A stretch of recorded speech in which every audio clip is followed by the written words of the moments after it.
Hello and welcome to this video for Chemistry 30 in the Electrochemistry unit. In this unit, we are going to look at another type of electrochemical cell that you can see given in the electrochemistry unit other than a voltaic cell. The other type of electrochemical cell that we're going to talk about is called an electrolytic cell. Okay, now an electrolytic cell is basically, a lot of the chemistry is the same as the voltaic cell, but it is kind of the opposite in terms of energy conversion and what's happening. So a voltaic cell was spontaneous reactions that generate electricity from a chemical reaction, while electrolytic are non-spontaneous reactions where we add electricity to produce a chemical reaction. Okay, so we are forcing a non-spontaneous reaction to take place. And we will actually talk about calculating the voltage that would be required to make a spontaneous reaction occur, make the reaction actually happen. So these are negative E net values. They're non-spontaneous reactions, and they're commonly used to do things like electroplate a metal. Electroplating a metal is when you're doing things like, let's say you have you're trying to gold plate a spoon, for example, or chromium plate a bumper. When we're chromium plating a bumper, we want to create a solid metal on the material that we're trying to electroplate. So we're trying to produce, for example, for chromium plating a bumper, chromium solid. All right, so in order for that to happen, I need a solution of chromium ions, and I need them to be the strongest oxidizing agent so they can gain electrons and undergo reduction. And remember, one of the sayings that we talked about in the last video was OGERK. Okay, the K stands for cathode. So when you have a metal and you're trying to electroplate it onto another object, that object needs to be connected at the cathode because that's where the reduction process takes place, forming the solid metal. And that's what electroplating means. You're forming a solid metal. Okay? You can also use an electrolytic cell to recharge a battery and to split compounds into useful gases like water into oxygen and hydrogen. We're also going to look at something called the chloralkali plant today in a little bit of detail, looking at the production of chlorine gas. So when it comes to an electrolytic cell versus a voltaic cells were generating their own electricity, so they were either attached to a voltmeter that was measuring their electricity or a load, something that was using their electricity, like a light bulb or a motor or something that's using electricity. An electrolytic cell, on the other hand, is connected to an external battery. So it's like you have a cell connected to another cell, an electrolytic cell connected to a voltaic cell, okay, or some power supply. Now, if I were to, this is going to not be the greatest diagram, just a warning, make a little diagram of a battery, which is, remember, a voltaic cell. My positive terminal in the battery is the cathode of a voltaic cell, and the negative terminal of the battery is the anode of the voltaic cell. Okay, this is a voltaic cell like we learned in the last lesson, or a battery. Okay. Now, when I have an electrolytic cell, the electrolytic cell is going to usually, by the way, be put into just one solution. We're not going to separate them into two half cells and use a salt bridge or porous cup, because we do that with voltaic cells because we want to slow down the flow of the ions. We want them to flow really slowly, slow the reaction down so that we can keep the generation of electricity lasting for a really long time, okay? And so that's why we separate them into two half cells in a voltaic cell and have the salt bridge or porous cup to allow the ions to slowly transfer between them. In an electrolytic cell, we are wanting a chemical reaction to take place. So we want them to react as efficiently and quickly as possible. So we usually put them in one container, the two electrodes. Now, remember, when you have a voltaic cell, the electrons are leaving from the anode, and then they would go through a conductive wire. In this case, they're going through an electrolytic cell and come back into the cathode. Okay, that would be the flow of electrons from the voltaic cell. But what's happening in the electrolytic cell? Because this side is gaining the electrons from the voltaic cell, this is actually going to be the cathode of my electrolytic cell. Okay? The same chemistry is happening. My oxidizing agent is still gaining electrons, undergoing reduction at the cathode. But because the cathode of the electrolytic cell is technically connected to the anode of the voltaic cell, the annotation changes. We label the cathode in an electrolytic cell as the negative terminal because it's connected to the negative terminal of the voltaic cell. And then the same thing, this side is going to be losing the electrons. So when it loses electrons, it would be the anode side, okay? And so because this is the anode of the electrolytic cell connected to the cathode of the voltaic cell, and the cathode is the positive terminal of the voltaic cell, we annotate the anode in the electrolytic cell as the positive electrode. Okay, so the chemistry is still the same. The electrons are still flowing the same direction. It's just that we annotate them differently. Okay, so again, the cathode of the electrolytic cell is connected to the anode of the battery. And so therefore, it is now annotated as the negative electrode. And the anode of the electrolytic cell is connected to the cathode of the battery and therefore becomes labeled as the positive electrode. Okay, so in a voltaic cell, the cathode is positive and the anode is negative. In an electrolytic cell, the cathode is negative and the anode is positive. Okay, so hopefully this diagram kind of helped understand what's happening. But again, it's still my strongest oxidizing agent, gaining electrons, undergoing reduction at the cathode. Still my strongest reducing agent, losing electrons, undergoing oxidation at the anode. The electrons are still flowing in this direction from the, they're not going through the solution. The solution, the ions are going through. The electrons are flowing from the anode of the electrolytic cell to the cathode of the voltaic cell, but they're traveling through a power supply or a battery that is pushing the flow of those electrons because they naturally wouldn't be flowing on their own. The voltaic cell or the power supply is there to force that to happen. Okay? Let's look at a comparison between the two, a comparison between voltaic and electrolytic. So we'll start with some differences. A voltaic cell, again, is a spontaneous chemical reaction that's producing electricity, whereas an electrolytic cell is using electricity to produce a spontaneous chemical reaction. The annotation, again, of the cathode and anode switches. Again, just that whether they're labeled as the positive or negative is switching. The voltaic cells are usually separated into two half cells and then a porous cup or salt bridge is between them, whereas an electrolytic cell is usually just in one container and so we don't need a porous cup or salt bridge.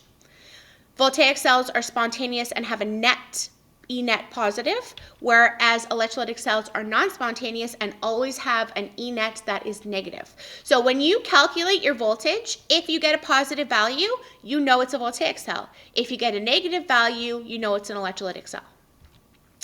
And lastly, the voltaic cell is connected, like I said, to something that's using the electricity or measuring the electricity, whereas an electrolytic cell is connected to a power source or a battery/voltaic cell, some external source of electricity.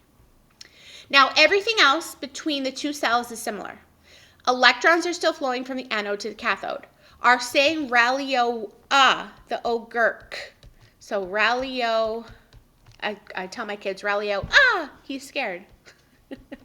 And o-gurk, he's a cat. Well, he's an ogre. Oops, that should be a G. He's an ogre. And he has a hairball, so he's going, okay? Just ways to remember, rally-o, for this is the anode, and o-gurk for this is the cathode. My first lesson in the electrochemistry unit explains again what rally-o, the ogre, means. Remembering reducing agent loses electrons undergoing oxidation at the anode. Oxidizing agent gains electrons undergoing reduction at the cathode, okay? Cations and anions are still migrating to the same electrodes. The cations always migrate to the cathode and the anions always migrate to the anode. So actually, I'm going to skip ahead here to this question first, and then I'll go back and show you a couple of cell diagrams that you could see on a test. So which statements? These statements are about electrochemical cells. So electrochemical could be electrolytic or voltaic. It's just some cell that involves electricity and chemistry. Then it says the statement that correctly describes both an electrolytic and voltaic. So are they both spontaneous? No. The voltaic is spontaneous only, not the electrolytic. Are the reactions both non-spontaneous? No. Only the electrolytic is non-spontaneous. Do anions migrate to the anode in both? Yes. Same with cations migrating to the cathode in both. Yes. That was one of the similarities we just talked about. Now, are electrons gained at the anode? For both of them, that is wrong. Electrons are lost at the anode. Again, my saying, rally-o-ah. That means, sorry, sometimes my pen likes to draw these horizontal lines. That means that my anode has a loss of electrons, okay? And are they lost from the cathode? No, for both of them, they are gained at the cathode. That's my O-GERC, right? My cathode has a gain of electrons undergoing the reduction process, okay? So the only two that are correct are 3 and 4 for both of the electrolytic and voltaic cells. So the answer is B. Okay, now let's take a minute to look at a couple of examples and some types of questions that you could see. So we have, first of all, we're told it's an electroplating cell. So again, this means we are trying to produce a solid metal. That's what electroplating is, all right? But we also are told that we have a power source. So both of these informations let us know that this is an electrolytic cell, okay? Whether you're told it's electroplating is a type of electrolytic cell. And then the power source also lets you know. Now, if we look at what's happening, we have one electrode that's carbon. Remember, carbon is usually going to be an inert electrode. It's not something that is actually reacting, okay? It's just there to facilitate the flow of the electrons into the solution from the external wire source. Then my other electrode is a car bumper. Well, why would I be putting a car bumper in an electroplating cell? Obviously, I'm trying to notice the ions we have in the solution. Chromium, that's chromium 2+. I know the image is a little blurry. I'm obviously trying to plate chromium metal on the car bumper. So remember before we said if I'm trying to electroplate an object with a metal, that has to be my reduction half reaction. And my reduction half reaction, again, always occurs at the cathode, which means the car bumper has to be the cathode or the negative terminal because this is an electrolytic cell. Meaning the carbon electrode is going to be the anode or the positive terminal, again, because this is an electrolytic cell. Okay? Now, 2 and 3 are trying to represent electron flow, but only one of them is right, okay? So you have to identify the anode and cathode to figure out which direction the electrons are flowing. Once we have identified that, we should see that 3 is the electron flow because electrons always flow, whether it's electrolytic or voltaic, from the anode to the cathode, okay? And then 7 and 8 are showing our anion and cation flow. 7 would be the anion flow, because it's going towards the anode. And 8 would be the cation's flow because it's going towards the cathode. Now, number 6 is labeling a nitrate ion, okay? Nitrate is NO3 -1. So if we were to go through, and whenever you have a question like this, you should be writing all of this on your question. You should be writing all over that test, okay? Writing your half reactions, labeling everything so that you can then go and answer the question. So first of all, the cathode would be identified. That was the car bumper, number 4. The electron movement we identified was number 3. The cation movement was number 8. And it is not asking, be very careful, it is not asking for the anion movement. It is asking you which is an anion in the solution. It's asking for the anion is identified by. That is your negatively charged ion. Anions are negatively charged ion, so that is your nitrate. That would be number 6. Okay? If it asks you to identify a cation, that would be chromium 2+, because it's positively charged. Cations are positive ions, anions are negative ions. Okay, so be careful not to mix that up with anion and cation flow or migration or movement, whatever word you want to use for that. Okay, here's another diagram. And it doesn't tell you really whether this is electrolytic or voltaic, but this is a battery. Okay? So if you see a battery connected to your cell, that means this cell is electrolytic. Okay? It is giving you electron flow direction. And so because the electrons are flowing that way, that means that this must be my anode, again, my positive electrode in this cell, and this must be my cathode, or the negative terminal in this cell. Now, if you look at what you have and you're trying to figure out what's happening here, it says that we are purifying copper. How are we purifying copper? Well, let's list what we have present. We have an impure copper slab, which means that it's made with some copper, but there's other materials in there as well, and we're trying to purify it to make a purified copper sheet over here. So whenever you have questions in electrochemistry, whether it's electrolytic or voltaic, you still want to start by listing everything that you have present. Okay? That's still always your first step when you're trying to figure out what the reactions taking place are.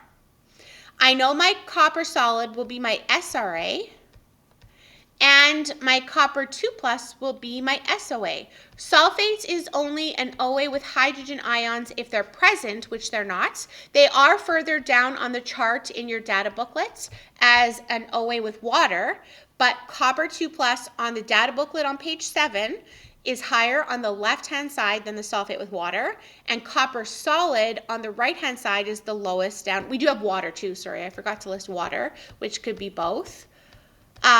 Copper solid is further down on the right-hand side of the chart on page 7, so it's the strongest reducing agent, okay?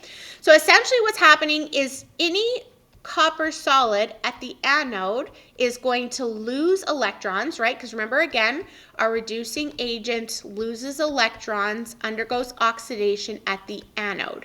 So my copper solid, the impure bar here, the copper solid in it is going to lose electrons to become copper ions, and those 2 electrons then flow through the wire. And then what's going to happen at the cathode is where my gaining electrons and reduction takes place. So at the cathode, those ions that are in the solution are going to come back with electrons and form pure copper solid. Okay, so that is how we're purifying this impure copper slab to make a pure copper sheet. Okay, so again, just looking at the different questions that you could be had. There wasn't a question with this, but it's just a diagram to show you again what is taking place and how you can identify an electrolytic cell. Plus, again, the 2 are in one solution. They're not in 2 separate parts. That doesn't always necessarily mean it's electrolytic, though, but it's a good sign that it is. Check at what's attached to it. Is it something using electricity or something producing electricity?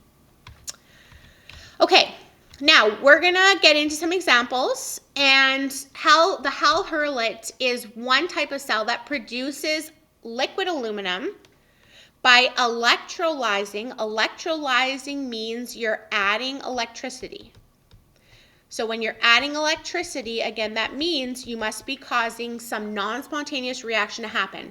They use molten aluminum oxide.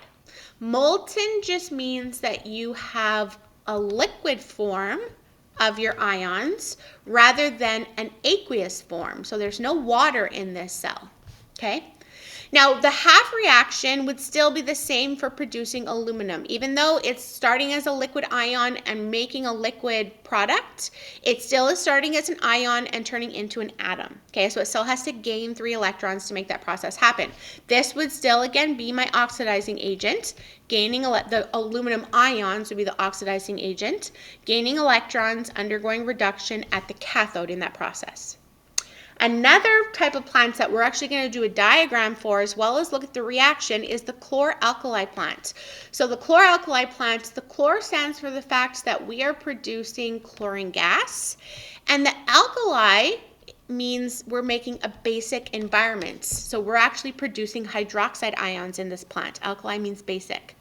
And the way it's done is by, again, electrolyzing or adding electricity to a saturated solution of sodium chloride. Okay, so in my solution, I will have sodium ions, I will have chloride ions, and I will have water. And that's it. You'll see with electrolytic cells, there's usually very few substances present. Okay, now if I look at my data booklet, sodium is on the left-hand side, chlorine is on the right-hand side, and water is on both sides. So using the data booklet again, we can pick the SOA and the SRA from page 7 of the data booklet. Now, there is an exception that we're going to learn about chlorine versus water as a reducing agent in an electrolytic cell. I'm actually going to fly back really far because I want to get a picture of the data booklet from page 7 so we can talk about it. Okay, so this is page 7 of your data booklet. As reducing agents, water is here and the chloride ions are there. Okay, if those were your only 2 competing reducing agents in a voltaic cell, we would obviously choose water because it's further down. But in an electrolytic cell, we actually choose the chlorine ions, or the chloride ions, I should say, as the strongest reducing agent, only in an electrolytic cell. And it has to do with these voltages, okay? These voltages, when we read the reaction in the forward direction, they let us know, again, relative to hydrogen, how much more energy or voltage they would produce for gaining those electrons. But when we look at them as reducing agents and look at their reverse processes, these would technically become negative, and how much electricity or voltage you'd have to add to make that happen. Now it seems we would need less voltage for the water. However, this value again is only relative to hydrogen being 0, the hydrogen half reaction, okay? And in fact, when we want to, these are both as reducing agents gonna undergo oxidation half reactions at the anode, okay? So if I'm trying to oxidize water versus chloride ions, it actually takes a little more energy to oxidize water because water molecule, you have to actually split the hydrogen and oxygen atoms apart first so they can recombine to make their products. Whereas the chloride ions are already 2 free ions. So it's something called overvoltage, where we'd have to actually add a little more volts than what's shown on the data booklet to force the water reaction to oxidize in an electrolytic cell.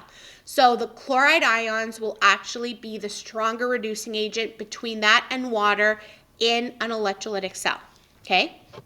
So if I go back to the notes, it'll have that all written there. I should have transferred that slide before the presentation. Sorry for that. We'll just speed through. Okay, so here is that statement. Chloride ions are an exception to our rule in an electrolytic cell only. Okay, every other time you would pick water over chloride. But in an electrolytic cell, you will pick the chloride ions to be your SRA. Okay? So, what that means is if I'm going back again to looking at my chlor-alkali plant, which has sodium ions, chloride ions, and water, My sodium, again, can be an OA. My chloride ions are an RA, and my water can be both. Now, for the OA, when you're looking at the data booklets, water is higher up than the sodium. So water is going to be, where's my pen? Oh, there it is. Water is going to be the SOA, okay? And then again, between chloride and water as an RA, that rule is that we pick chloride to be the SRA, because this is, again, a electric current is being passed through a solution. So that means that this is an electrolytic cell. When you're adding electricity, it's electrolytic, okay? So if I write my reactions, my oxidizing agent, I'm just actually going to write it because it has to predict the cathode and anode half reactions. So I'm going to write that this is my cathode half reaction, remembering that my cathode is my oxidizing agent gaining electrons undergoing reduction. Okay, so that was my water. And that reaction from the data booklet is actually 2 water molecules gaining 2 electrons to produce hydrogen gas. And here's the hydroxide ions I mentioned, why it's called the chlor-alkali plant. We are producing hydroxide ions and hydrogen gas at the cathode. And that is a question that you will be asked, for those who are my students, on your unit test. What gases are being produced at which electrode? Okay? Which ions are being produced at which electrode? And labeling that. So at the cathode, we have hydrogen gas and hydroxide ions being produced. At the anode, my anode half reaction would be coming from my reducing agent losing electrons undergoing oxidation. Those were my chloride ions we picked as the strongest reducing agent. They are going to produce chlorine gas and lose 2 electrons. Now this is my anode voltage. Chloride ions are at the top. Let me find them. They are positive 1.36 volts. Okay, so at the anode terminal of my cell, I am producing chlorine gas. No ions. There's electrons, but those electrons again are flowing through the wire. Okay, so we will look at a diagram on the next slide and label what gases are present there. So if I predict my overall net reaction, I will have 2 water molecules reacting with 2 chloride ions from the sodium chloride solution, and I am again at the cathode producing hydrogen gas and hydroxide ions, 2 of them in fact. And at the anode, I produce chlorine gas. Okay? Now, my net voltage, we learned this formula in the last unit, is found by taking the voltage of the cathode and minusing the voltage of the anode. So, my cathode is negative 0.83. I'm minusing positive 1.36.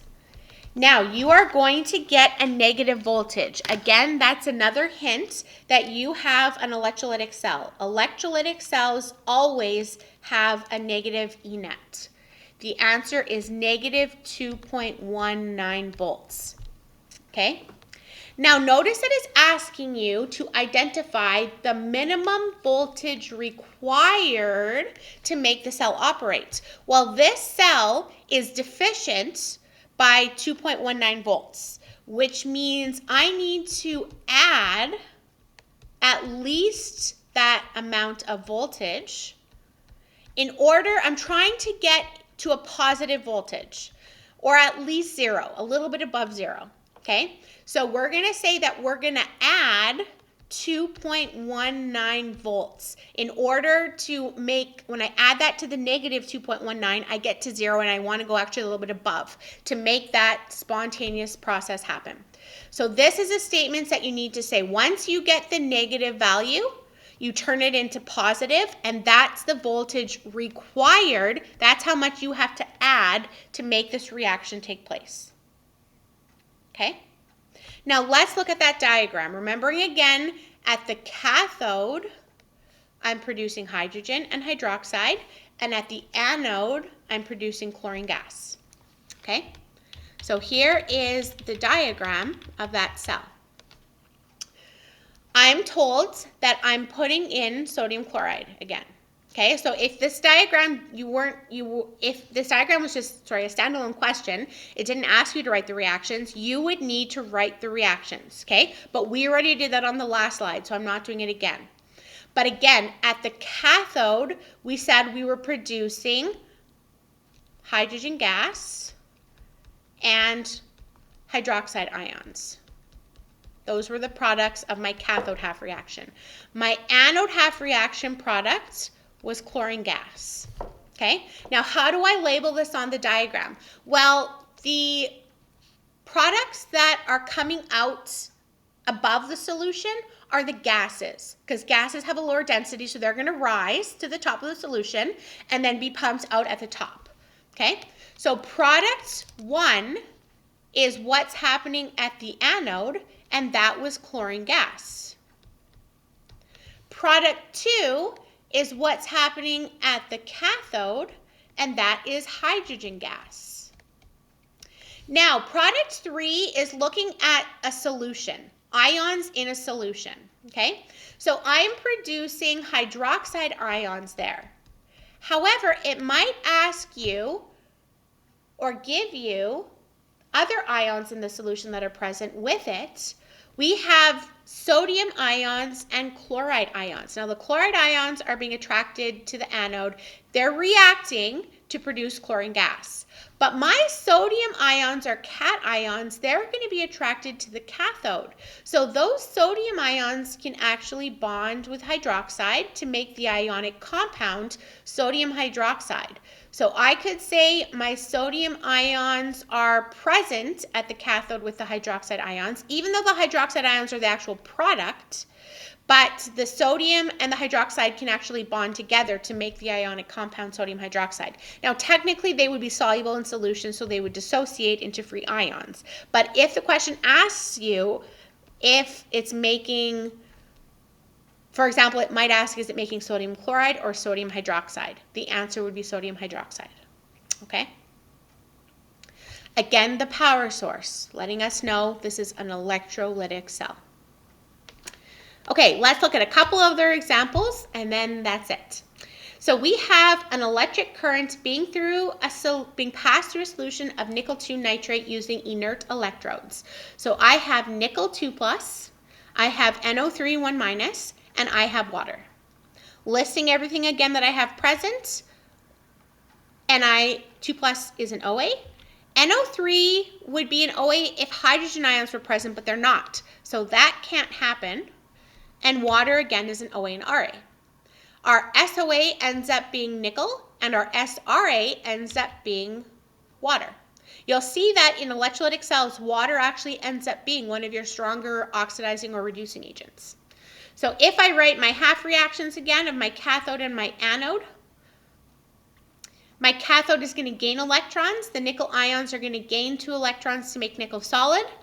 And the water at the anode is going to lose 4 electrons, producing oxygen gas this time, and 4 hydrogen ions. So this is the other water reaction where it's reducing agent being oxidized, and it produces an acidic environment because I'm producing hydrogen ions and oxygen gas.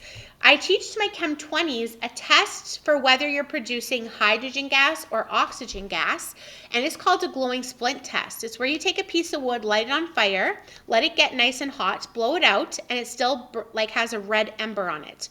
You then put it into your gas that you're testing. If it reignites, that gas was oxygen, and if instead it makes a popping sound, that gas is hydrogen. So a way to test for which gas you have. Chlorine gas, again, was another gas that we looked at in the last example. Chlorine gas would smell like a swimming pool. That's how you can identify chlorine gas. So to make this reaction balance, I do have to multiply the nickel reaction by 2 so that I have 4 electrons on each side to cancel. And then again, to calculate my voltage, I'll write them here. This was my cathode. it was negative 0.26 volts. And this was my anode. It was positive 1.23 volts. Now notice again that when we multiplied the nickel reaction by 2, that does not multiply the voltage. The voltage stays the same regardless if you have to multiply the reaction. Okay? So we get a voltage of, again, negative. It should always be negative if it's electrolytic. Negative 1.49.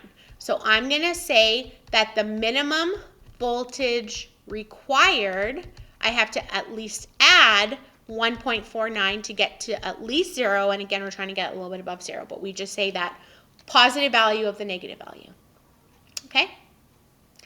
And then last example, pretty much the same thing. We are passing electric current through potassium iodide. So I have potassium ions, iodide ions, and water. My iodide ions are stronger further down on the chart on the right than iodide, and my water is further up on the left-hand side, so it's the SOA. So again, my half reactions. Water as an SOA undergoing reduction at the cathode produces hydrogen gas and hydroxide ions. And the iodide ions at the anode that are losing electrons undergoing oxidation, their electrons are already balanced, so I can just put them together. And calculating my voltage again, my cathode was negative 0.83 volts, and my anode was positive 0.54 volts. Now, just to note that some teachers teach this a little different, where they say when you're reading the reducing agent reaction, you flip the voltage from positive to negative, or if it was negative to positive. And then to calculate the E net is cathode plus anode. Okay, so there are different ways of teaching this, just to note, but I always teach it. It is your cathode minus your anode, and you just use the values exactly as they appear on the data booklet. Okay, and now I'm going to say my minimum voltage required, and you should be able to guess it, would be 1.37 volts. Okay? And that is it for this lesson. Thank you very much for watching.